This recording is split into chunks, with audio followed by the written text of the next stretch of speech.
हमदर्दी भाग 3। डॉक्टर साहिल सिमरन से मिलने से पहले अपने मोबाइल के व्हाट्सएप पे आए वीडियो देखने लगा।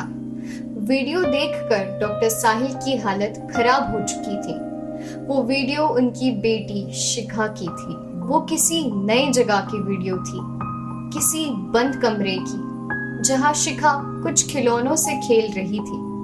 वीडियो के अंत में एक आदमी नकाब लगाए हुए बोल रहा था, किसी को भी कुछ बताया तो अंजाम बहुत बुरा होगा।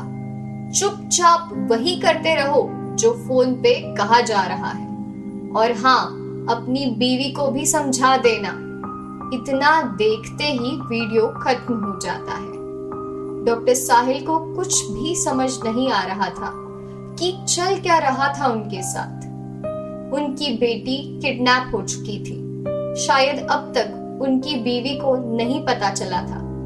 अब तो डॉक्टर साहिल को भी किसी तरह से अपनी वाइफ से झूठ बोलकर उनको समझाना था कि शिखा उनके पास ही है, लेकिन जब तक उनकी वाइफ का कॉल नहीं आ जाता।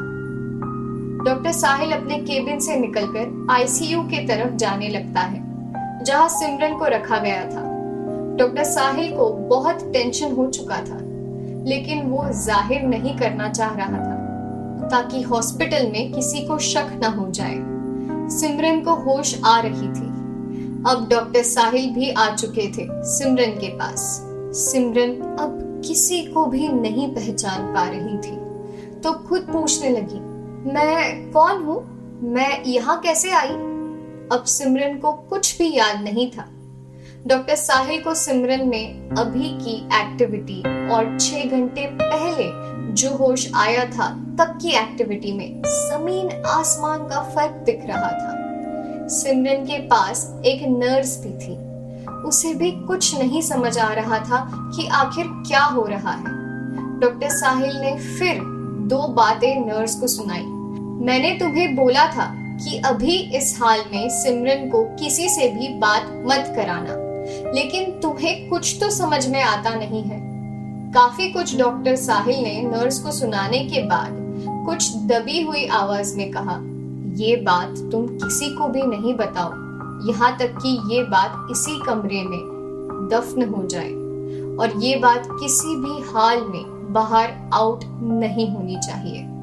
डॉक्टर साहिल ने नर्स से एक इंजेक्शन मंगाया और अपने पॉकेट से एक वायल निकालकर उसमें इंजेक्शन के 10 ml की डोज फिर से सिमरन को लगा दी।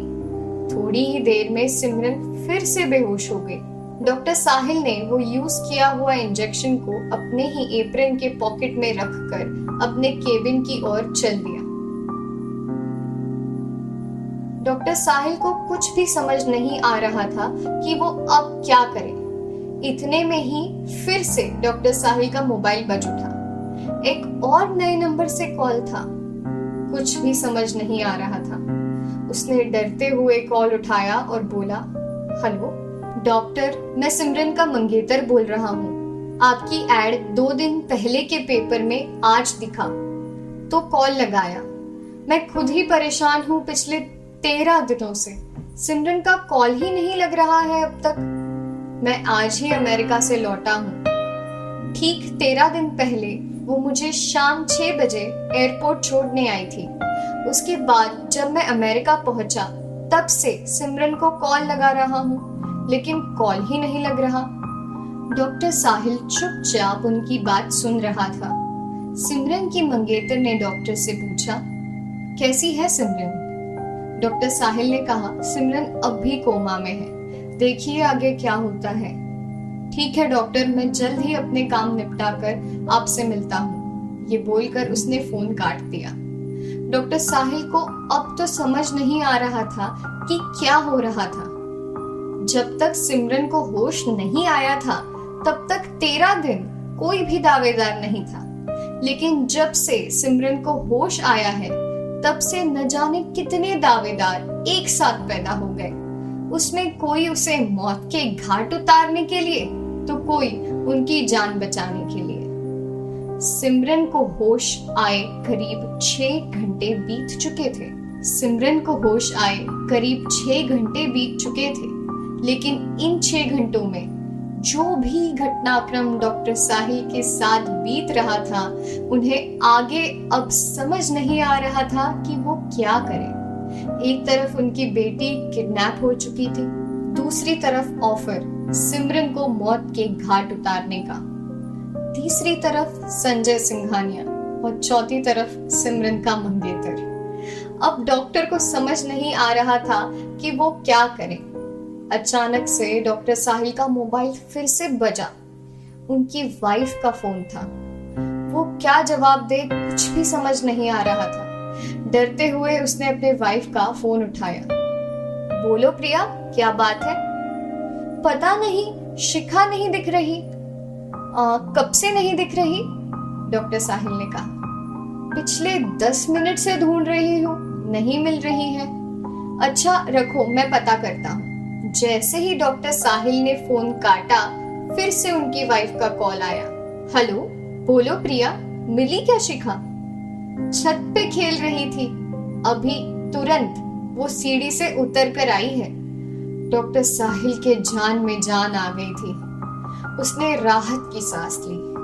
अचानक एक बार फिर से व्हाट्सएप के मैसेज का टोन बजा। फिर एक नई वीडियो चेहरे पे मास्क लगाए हुए बोल रहा था। ये ट्रेलर था, जो बोला जा रहा है करते जाओ, वरना दोनों को ढूंढते रह जाओगे। साथ में उनकी पत्नी और बेटी का फोटो था। डॉक्टर साहिल बहुत ही बड़े मकड़ जाल में उलझ चुके थे। उसे अब समझ नहीं आ रहा था कि वो क्या करे, वो किनकी बात माने। एक सिमरन के इतने दावेदार कुछ ही घंटों में पैदा हो गए थे और साथ साथ उनसे कहीं ज्यादा साजिश करने, सिमरन को मारने वाले दावेदार पैदा हो चुके थे। और इन सभी से अनजान सिमरन अब भी बेहोश ही थी। उन्हें होश भी आया तो डॉक्टर साहिल ने न जाने कौन से इंजेक्शन सिमरन को लगाकर बेहोश कर दिया। पता नहीं अब डॉक्टर साहिल के दिमाग में न जाने कौन सी साजिश पल रही थी। अब तक डॉक्टर साहिल के पास अनजान कॉल आ रहे थे, लेकिन अब की बार डॉक्टर साहिल ने किसी को कॉल लगाया और कहा, मैं तुम्हें फोटो और तैयार स्क्रिप्ट भेज रहा हूँ। कल सारे अखबार में ये न्यूज़ फ्रंट पेज पर होनी चाहिए। अब तक तो लग रहा था कि डॉक्टर साहिल सिमरन को बचाने की कोशिश कर रहा है, लेकिन अब उनके दिमाग में कुछ नया ही खेल पनप रहा था। इस कश्मकश में अब ये पता करना मुश्किल हो रहा था कि कौन सिमरन को बचाने की कोशिश कर रहा था और कौन साजिश रच रहा था। मिलते हैं अगले भाग में। इस कहानी को पूरा सुनने के लिए डाउनलोड करें प्रतिलिपि FM ऐप और ऐसी दिलचस्प कहानियों से जुड़ने के लिए इस पेज को लाइक, सब्सक्राइब और शेयर करना ना भूलें।